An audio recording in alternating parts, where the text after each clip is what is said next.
YouTube is extremely challenging. But fortunately, there are hundreds of hours of content on the YouTube platform itself about how to get better at all of the skills necessary to make good YouTube videos. At least I've found this to be true with most of the skills, until you get to being better on camera. And then the standard advice is up the energy a bit and be yourself. So when I noticed this video by Thomas Alex Norman, where he has a 30-day Get Better on Camera challenge, I was intrigued. Y'all know how much I love a good challenge. And I kind of couldn't help but want to take on the challenge. So I talked to the team about it and we decided to buy his course and do it. But I couldn't stop there because I couldn't help but wonder if the results people were getting were just because they practiced on camera for 30 days straight and not necessarily because the course material itself was that amazing.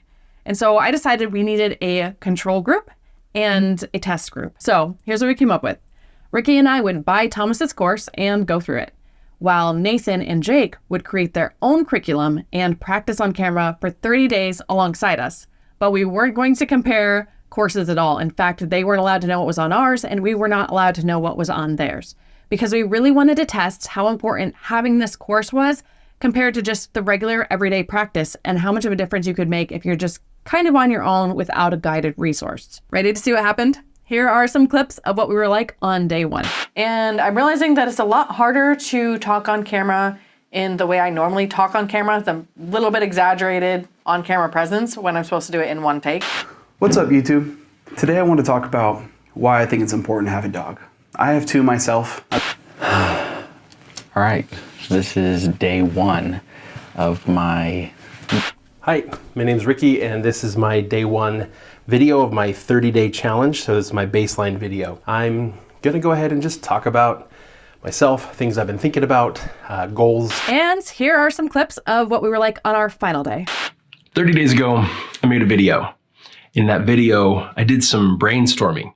So rather than repeat the things I brainstormed in that video, which I don't feel like would be a very genuine sort of recreation, I decided that I'll go ahead and use this opportunity to do maybe a similar type of brainstorming. Number one thing that I'm working on today is choosing a better time of day to record, because you're right, in the busyness of the day, it's easy to let it slip into the evening when it's not an optimal time for recording. And then the second thing that I'm going to do is I am going to sell you this napkin. Why own a dog? Let me go back to my first dog. His name was Charlie. He was actually my brother's dog that he got for his 12th birthday. But as my brother got into high school and eventually moved off to college, Charlie became my dog. And me and him were best friends. We'd spend time together almost every day. When I come home from school, we'd go play in the backyard, roll around. I love petting his stomach. Now, there is one big caveat to all of that. It's interesting to see what we were like on day one versus the final day. But we all agreed that we didn't really think it was indicative of how much we've changed on camera. Because when there is no pressure and your topic is kind of random, it's not the same as when we are in front of the camera making YouTube videos, trying our very hardest. So I don't really think that the difference between day one and day 30 is the best example of really how much we improved. Rather, it's probably going to be more telling to go look at some videos we've made before we started the challenge and some videos we've made after. So I'm actually going to link some of those in the description so you can take a look. Okay, so there's some interesting differences in the two challenges.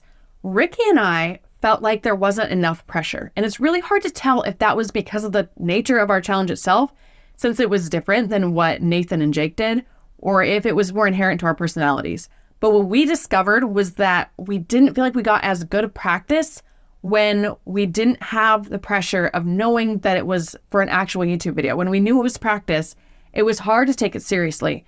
Now, there are some benefits to that. I think Ricky got more of them than I did. For me, I don't feel like I got a lot of results just because it wasn't until like week 3 when I started wondering, am I supposed to try now? Because so much of the course, it felt like Thomas was saying, be relaxed, don't worry, it's okay, just talk to the camera. And so I kind of just got practice being really, really relaxed, but that's not the kind of energy or articulation that I want to have when I'm actually doing a video. I mean, of course I want to be relaxed, but it's a different kind of practice. I'm sure it was still valuable, but I do kind of wish that I had maybe taken it more seriously early on. And I'm not sure if that was just something that I misunderstood or if that was kind of the nature of the course. Either way, it's probably really helpful to hear those things if your biggest hurdle is just being comfortable talking when the camera is on. Which brings me to Nathan and Jake. And they both told me that it was so helpful for them to just relax while talking on camera, because that's a big hurdle for them, is just feeling relaxed. And they said the more practice they got just looking at the camera and talking on camera casually in settings that they wouldn't normally do it, like at home on their couch, they got more and more comfortable, and that really helped them out. After the challenge, I really wanted to get each individual person's take on it. And so I interviewed them all and had Jake interview me with the same questions. Now there are some common themes, and I'm going to get to those in a second, but something that I found interesting was how different we all were. There were some things that were a struggle for Nathan or Jake that weren't a problem for me, and there were some things that were a problem for me that weren't a problem for the other guys. And that makes me think if you were to do it on your own, you would probably find some unique things that I'm just not going to be able to share, because I don't know what kind of unique experience you would have. So I'm going to share our takeaways, but I really think you will get the most value if you do some kind of on-camera challenge on your own. And at the end, we'll talk about some options for that. Okay, what did you think overall? I thought it was great. I thought it was super productive. I think the return that I got off the time that I put in, I got a lot of results without having to, spread this out over months, because I ended up recording like 50 hours worth of footage. It would have taken me, months to do that if I was only recording once a week or once a month. I thought it was a really good exercise. In general, I think as long as you have a decent plan for it, I think consistently getting on camera daily is a good exercise. I think I got a lot from it. So was it worth it? 100%. I totally think this is worth it. This year, I've spent a lot more time on camera than I have ever before. And I've noticed a difference in my recording style and just feeling comfortable on camera, but doing it every single day or most days really made a difference for me. And I think overall I just felt more comfortable. Even if I didn't get like the best presentation skills or look excited all the time, I just felt so much more comfortable talking to the camera that I really think that was awesome. I think it was worth it in retrospect. I'm glad I did it now that it's over. So yeah, it was worth it. What was the hardest part, or something that was harder than you expected? Honestly, just doing it daily. So especially when like weekends hit, or you just have a really busy day, and then it's like, I know I should do it before the end of the day, but it's more convenient if I do it in the same place and same, every time. And so it was hard to kind of force myself to do that. So there were days I missed. So I had to come back another day, and I would do one video and then do something else and then come back and do another one the same day. So I think I still got most of the benefit of it, but actually doing it daily, I think, was a bigger challenge than I expected. There were a few times where Jake would review some of my footage and ask me to do specific things to improve little aspects that he had mentioned, and some of those were hard. It was just like exercises that I hadn't done before, and so that made it a little more difficult. What surprised you the most about this challenge? I was really surprised, and I'd say this is, I think the most unfortunate part for me, is that I really couldn't get into a flow state or be very good on camera, I don't think, without the pressure of it being real. I actually still think you get a lot of the benefit out of it. Like a lot of goals that people make, I would say, like, you missed a day, don't just give up on the goal. Like, just move forward. Just start it.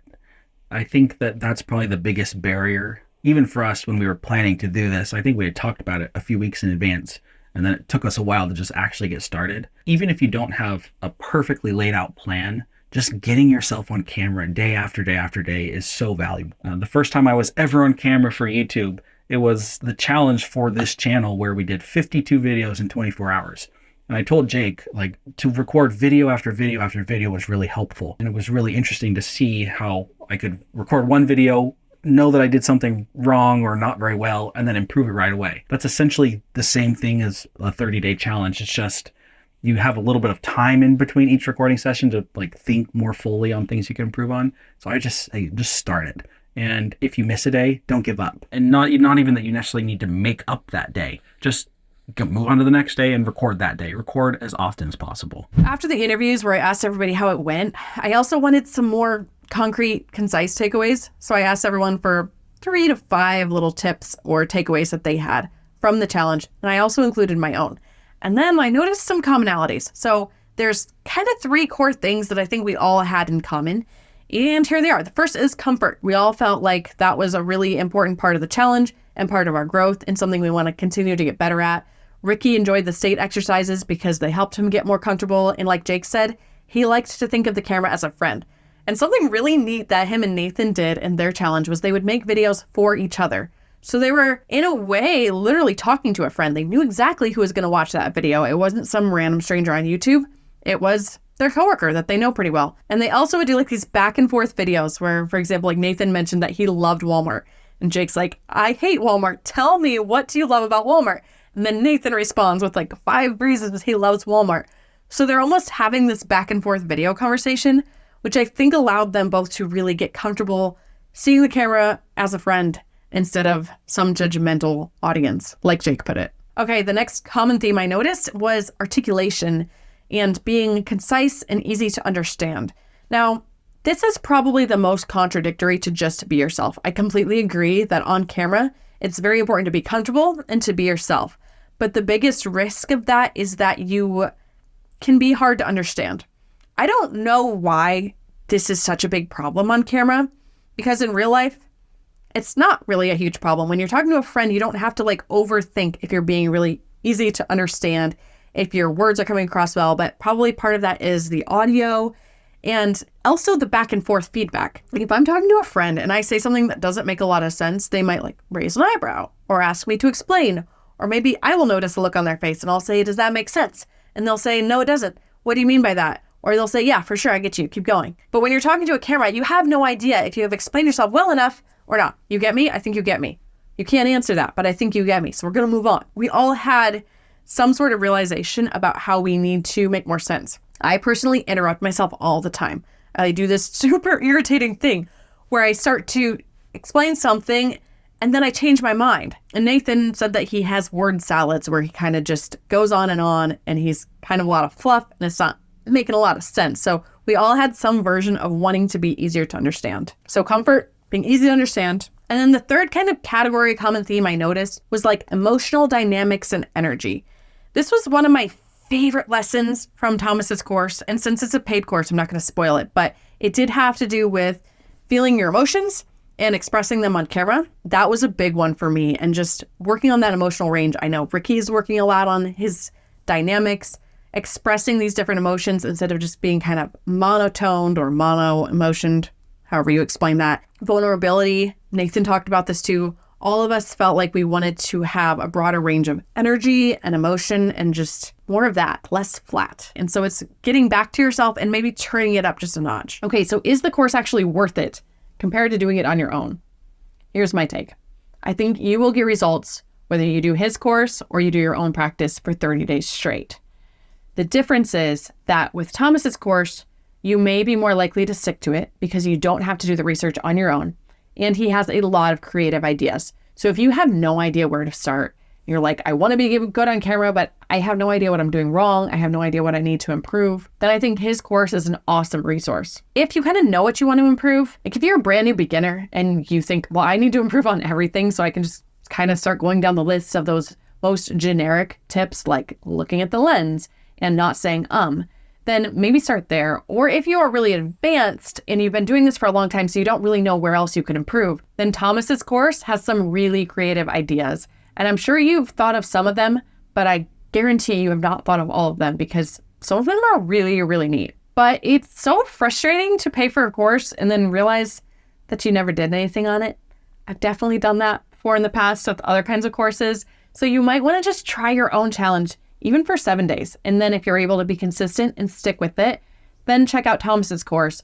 But if you aren't, then maybe you know you need to build that habit first so you don't buy a course that you don't use. But in the meantime, check out this video if you are trying to get a new channel started in 2024. And let me know in the comments if you're going to do your own challenge. And if so, if you're going to buy Thomas's course or try your own self-guided curriculum like Nathan and Jake did. Bye, channel makers, and Happy New Year.